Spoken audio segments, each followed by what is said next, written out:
Hello, Internet! There's We're a book as a playing... dungeon. I just really wanted to be the first we're- person to say something. We're playing This Book is a Dungeon. This dungeon is a book. This is a little indie game by Nathan Manure. It is pretty interesting. It's a text-based RPG, and we're doing this as just a little one-off shot for Halloween. Whoops. Remember a time temporarily released from the shackles of the tiresome workday, you'd eagerly rush home, shed your work clothes like a burdensome second skin, and flit off into the night. Those days are gone. The shift came on slowly at first. Sharp pains, dizziness, restlessness, insomnia. But as even more unsettling changes tightened their grip within you, it became clear something was very wrong. Poked, prodded, examined, analyzed, a battery of tests, a gauntlet of medical pummeling and anxious uncertainty, and then the waiting. When the call finally came, you already knew the answer before the words rolled off the lips, rasping away on the other end of the line. Lost in an echo chamber, your mind parsed only snippets of the doctor's news, the ones that stung the most. It's terminal. A year left to live. Maybe 2 at best. I'm so sorry. And then you're alone. Now time is your enemy, siphoning away the last of you with every passing moment, draining the light, the color from your world, leaving an emptying shell of aching hopelessness and dark anticipation in its wake. The clacking of keyboards, ringing of phones, and casual banter of clueless coworkers is a steady ache. It rakes at the frayed corners, pulls at the tattered edges of your weary mind. But the appointed hour has arrived, it dampens the din if only for a short while. Tomorrow is another day, for them at least. For you, possibly. You linger for just a moment longer, letting the eager parade filter through the exit. The last to leave, you close up, lock the door, and pull your overcoat tight around you. A spitting mist turns to a downpour well before you reach the dry sanctuary of the putrid subway entrance. The stairs are a descent in unpleasant smells and hustled near misses as bustling crowds crush together to get to and from their mundane 9-to-5s. For a moment you miss that simplicity of routine, the promise of continuance. Standing at the edge of the platform, you look down at the electrified tracks. Wind picks up in the tunnel, signaling the rapidly approaching train. Your mind wanders. You imagine what it'd be like to be caught on the tracks right as the train comes barreling through at 60 miles an hour. Death is a beacon drawing you ever closer. It swirls and dances on the sparking steel girders below. It teases and taunts only inches away. Come to me, whispers the siren call. It's not yet time. You take a few steps back from the yellow line. 20 minutes feels like an eternity in the packed subway car, damp, sweaty, exhaustion, regret mixed with promise and delusion, a wagon full of cattle, oblivious, tuned out, numb. Stop by stop, the opening and closing of the door thins the herd.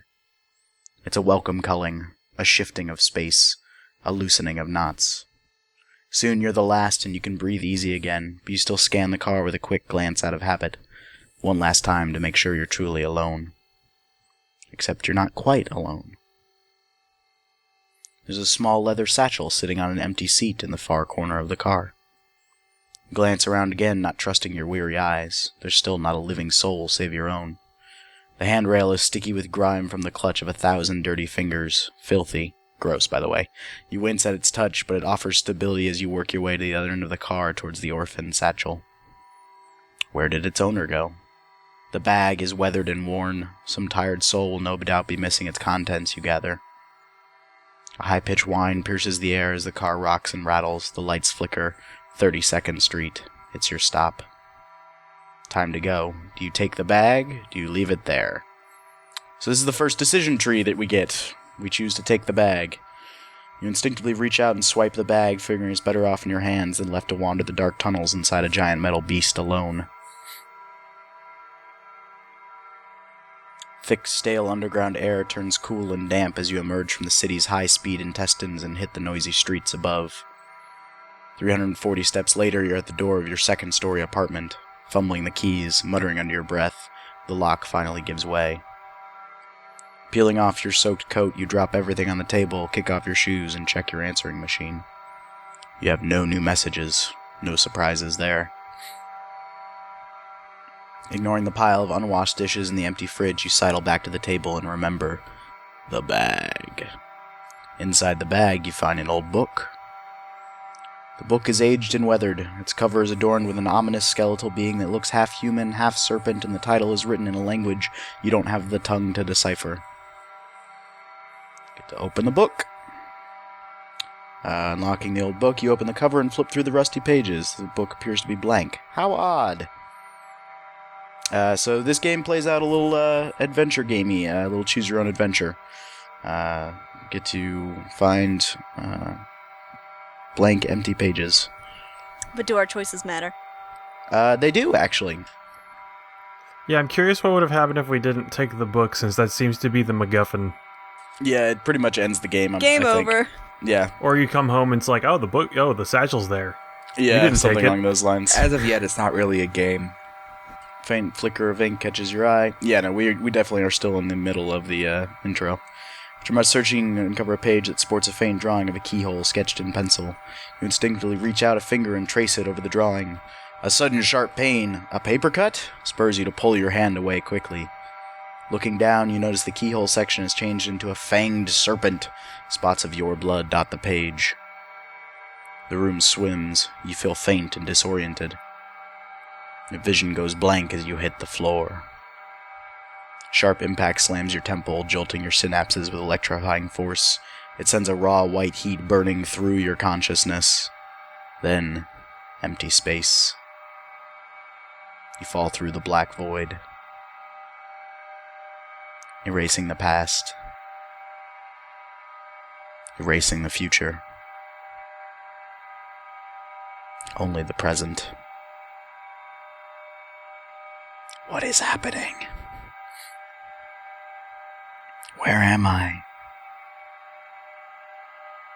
Who am I?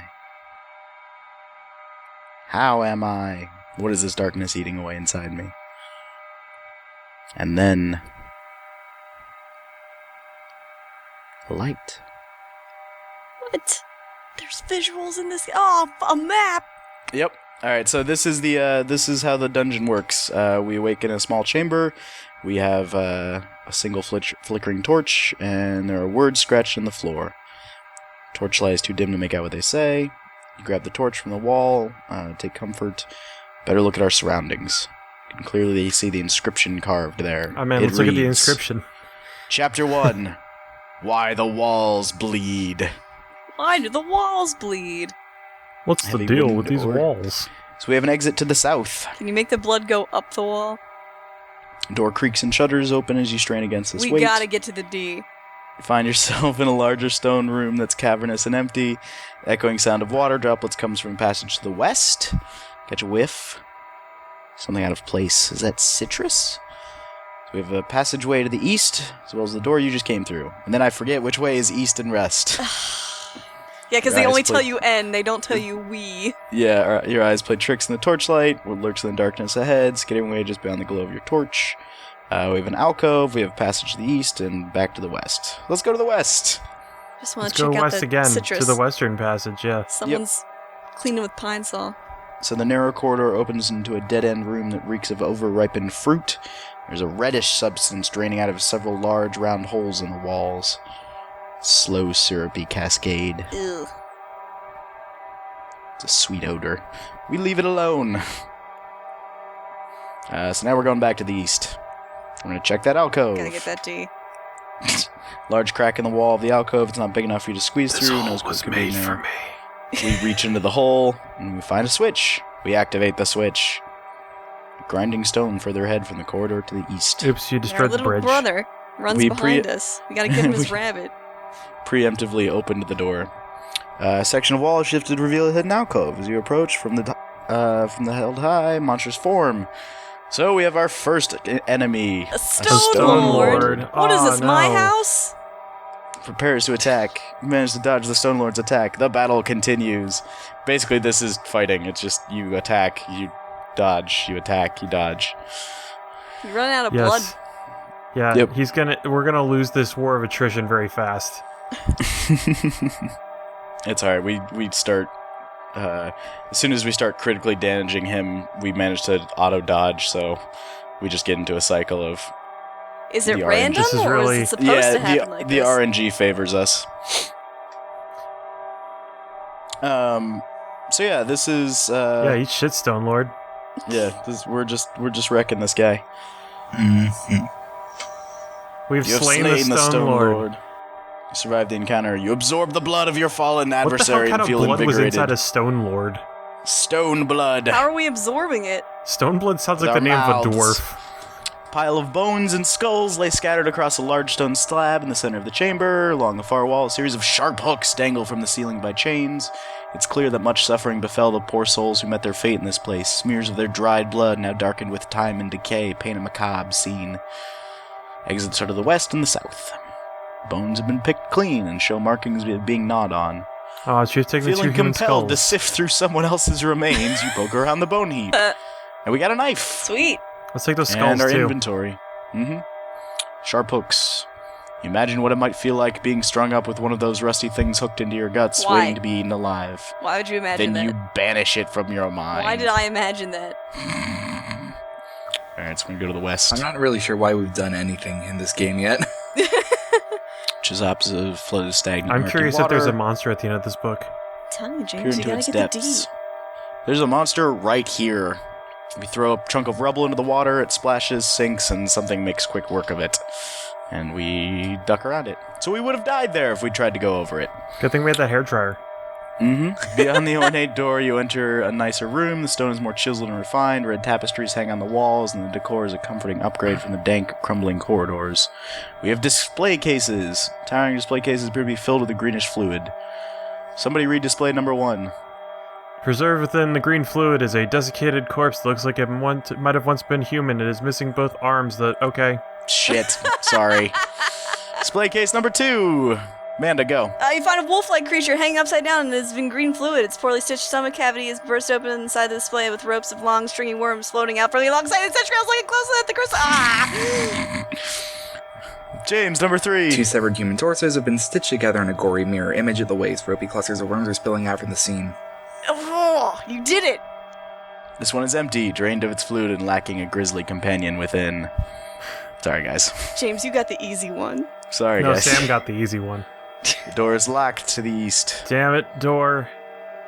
Hey, Hey, we door to got the north. D. Look at this fellow! Oh man, the You D walk was up a the throne small for stairs. Crow. Open the door and enter a sitting chamber. The clanking of chains draws you further into the room. Find a creature. Matt, voice this creature. He has a raspy cadence. I feel the presence. I am bird person. Whatever is it? What is it? Ooh, what could it want with me? Little me shackled away with these filthy metal lions. Filthy little lions to hold my flesh and bone. It is a strange thing indeed. So very strange and fleshy it is. Ew. It reeks of otherworld, doesn't it? Little me wonders why it stands there, poised with some unknown purpose. The thump, thump, thump of its heart beats a hair faster now, doesn't it? Like the tap, tap, tap of ticking time. What manner of fluid flows beneath its skin, wonders me. Its breath is tinged with wicked curiosity and bourbon. What oh what could it want with little me, then? Does it seek the sharpness to my flesh to spill my essence to the floor? Does it take my shiny? Does Oh, it feed not me the the shiny. delicious sweet nectar I crave? It does come for my shiny. You tug at the necklace from the bird person's neck. Now it searches for my sweetness. I can't read that fast. Alright, so we're going back down to the south, and we're unlocking that door to We the just east. took a necklace off a bird person and everyone's okay with it? Yep. He's all one of he's, us? he's shackled to the throne. Yeah. We got a Rusty wooden Shacklebird. door. We got a wooden bowl. Oh man, I So love we're Wooden going- Bowl. I hear they're highly we're going- collectible if they're marked with Wilma. Yep. We're going back to the west. Same Back with to the rubber west. tub stoppers. Back to the western passage. Oh, so we need to get the blood in the bowl. Yep. Reddish substance. You have a bowl to collect the red liquid with. Moving closer to the pungent ooze cascade, you carefully position the ornate wooden bowl. We get some red goo. Pungent Yay. Goo Cascade is they might be Giants band. The sticky, sweet-smelling substance you've gathered rolls around in the bowl. What is this stuff? We drink it. It tastes like syrupy sweet heaven, but after a few seconds, the tingle of titillated taste buds in your tongue turns to pure molten fire. Your lips, mouth, throat, and stomach feel as if you've been fed a steady diet of nails and turpentine. We writhe for a bit. We take another sip. Why? Single taste isn't good enough. Because we're a What am I juggalo. doing? We gotta get them sweet Why finger can't showers. I'm Like, keeping why- you from the call, except I'm not running the call. Come to the overpowering desire. It's an overpowering desire. Like, why- again, and it's great, and then it hurts. Why are they maintaining that this is ooze? We know exactly what it is. I don't know. It apparently tastes delicious. Yeah, Well- it's not traditional blood. Yeah, but the name of the chapter. It told us what it is. The They've- walls can they've bleed spilled something it. else. Fruit blood. Yeah, but it's not. And so it returns. What could it possibly require of little me? Waiting here, always waiting for the next to come and play. So does it seek to put the sharpness to my flesh and spill my essence to the floor. The sweet, delicious nectar. I smell something nice. Give me some of the sweetness. You bring some of the sticky red fluid to its beak. The creature takes a sip. A moment of pure ecstasy washes over its face. Then it writhes and convulses a sickening gurgle as it strikes against the chains. After a moment of this, the convulsions subside. It gives me another sweet taste, please. The creature raps breathlessly. Ah, yes. Again, the creature hungrily swallows another gulp with newfound desperation. This is followed by another bout of writhing, more violent than before. The creature looks pale and sick now. More. It gives me a little more. You pour the final draughts into its beak. The bird writhes in agony one time. It twitches, jerks its head to the side, and something. Ugh! It begins to liquefy. Ugh! You look closer at the bleached bones of the bird creature's skeletal remains and notice a single object in the pile. It's another Bonus key. Grab the larger key. We can put it in the smaller key. The bird creature's corpse rests on the throne peacefully. No, Heavy doors bird decorated with person. scratch marks and dried blood stains. So this Place was the key in the lock. It fits. So this was a saw scenario. Apparently. Key immediately crumbles away to dust. Step through the doorway and enter into a sprawling cavern. The door slams shut behind you and disappears. The floor drops off ahead. A dim reddish glow illuminates the cavern walls. You also hear a roiling gurgle and bubbling sound echoing from the path ahead. A thunderous howl reverberates through the Oh, cavern. man, we ran out of Fago. Down at the sickening mass writhing below. There's no Fago here. We found how they make Cave Fago. floor on the ground below is Nothing. almost entirely covered in a mixture of slime and thick ropey strands of mucus. Fago The big Mackenzie. worm. It's puking the red stuff. Watch it slowly drain into a hole in the wall. I need you to get. We drank that. Wait, I thought the red stuff was in the spider's heart. Getting Another howl confused. from the beast. We get to climb down or look around. We scan the nooks and crannies. Beast howls again, shaking the cavern walls. It knocks loose a few fist-sized stones along the wall. Pick up a stone. Do we hurl it? Try to slink? Climb down. No, let's climb We're down. Not climbing down. We got that knife. We can dig into Nope. the wall. We're about Oh, to. totally. Yeah. The ledge is barely wide enough to get a footing on. Manage to creep out in the upper cavern. Ride a worm. Inch by inch, you move your way across the gap. And into However, Banana some glance at the Republic. ground far below, you realize you're right above the beast. Yes. Which is when the fragile ledge crumbles beneath your feet, sending you flailing downwards. Damn it. And right into its gaping maw. The Oh, end. no. You thrust into dank, putrescent darkness as a slippery membrane of the beast's stomach intimately caresses your flesh. Oh, this As your is... air runs out and digestive juices begin burning your skin and eyes, you remember the rusted knife. The blade handle hits your grasp, pulling it with all your strength. You plunge the jagged blade into the stomach wall.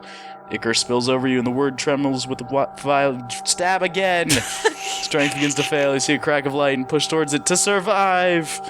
Birthed in a membrane of blood and slime, you emerge from the worm's innards very much alive. So we're Giant we're worm now is going lying through in a the growing we're going pool. through the American Adam journey. Then we have our second Yes. birth now. As you descend, the rough-hewn cave passage gives way to stylized arches and chiseled corridors. Son of worm. Draw you deeper in the well-lit chamber ahead. So torches illuminate the entire length of this decadently adorned hall. A series of gallery paintings are hung along the north wall. That's lovely. Look at some paintings. Yeah. Painting 1. Small silver plaque below the painting reads, "The Silent Library." Touch it. Let's touch it. It's made of pudding. You're not allowed to do that! And the moment your finger makes contact with the age paint, the room spins into Oh a no, blur. it's Miss 3. It's missed Nuts one. coil in your stomach. It's Body missed. wrenched in the air. World stops spinning. You regain your senses. You find yourself in a study brimming with books. A warm glow emanates from the fire. Tempted to recline. Piece of singed parchment. Let's look at some books. Yeah, Yeah, that's gonna be the rest of this game. let's just put fingers all around them. Let's read the Sting of Passion. Apparently touch whatever we come across. Lick it. Lick the book. Describes the exploits Don't of a lick the lustful book. empress. Well, maybe don't lick that Continue book. reading and become engrossed in a particular passage. Yes, how sexy is it? Book's really Every salty. third month, Lady Ballantine issued a call throughout the kingdom seeking suitors to satiate her particular Yes. desires. Like the publisher? So powerful was her allure, her dark majesty for meticulous scrutiny. I really fucked this up. And anointed in preparation. In small groups, the devotees would be led to the Empress's private chambers. Without fail, they proved eager, attentive lovers, tangled in the thrall of their fatal pleasures. So basically, she slits their throats, Oh. lapping up their crimson essence. Despite the glimpse of the impending fate, the evening's proceedings continues as each devotee eagerly succumbed. The final breath rattled free from the last pair of lips. All that remained was the Empress, cloaked in their entrails and flushed with a gleaming power none could resist. We close the fucking book. Let's read the Creeping Doom. Let's. It's a handwritten series of diary entries penned by a lone explorer. Become engrossed in a particular passage. Day 12. My trek through the azure forest has been far from uneventful.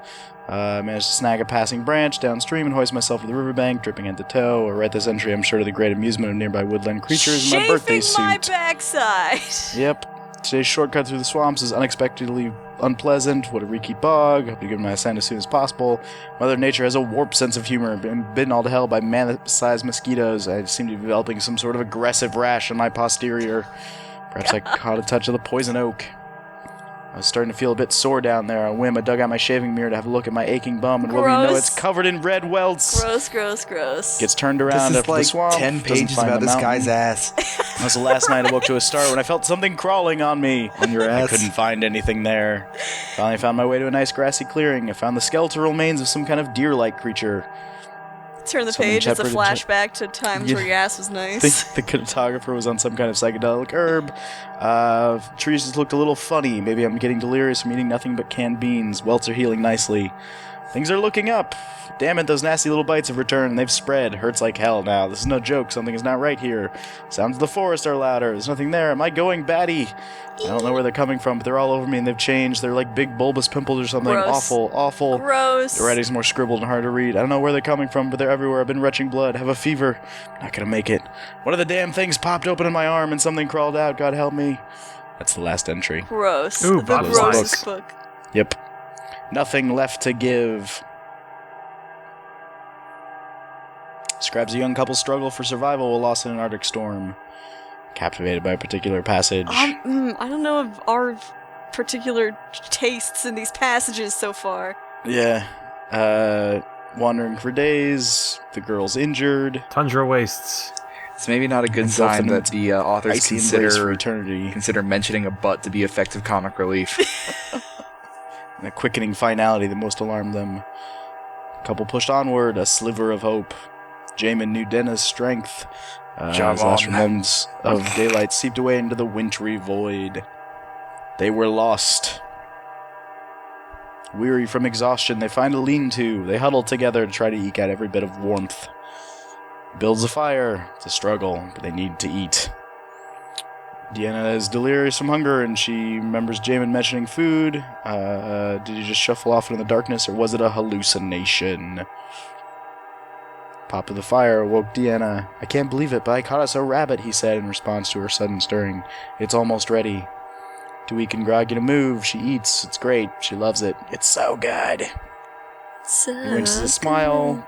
Eat up, that's all for you. You need your strength, I'll be fine. He refuses to eat.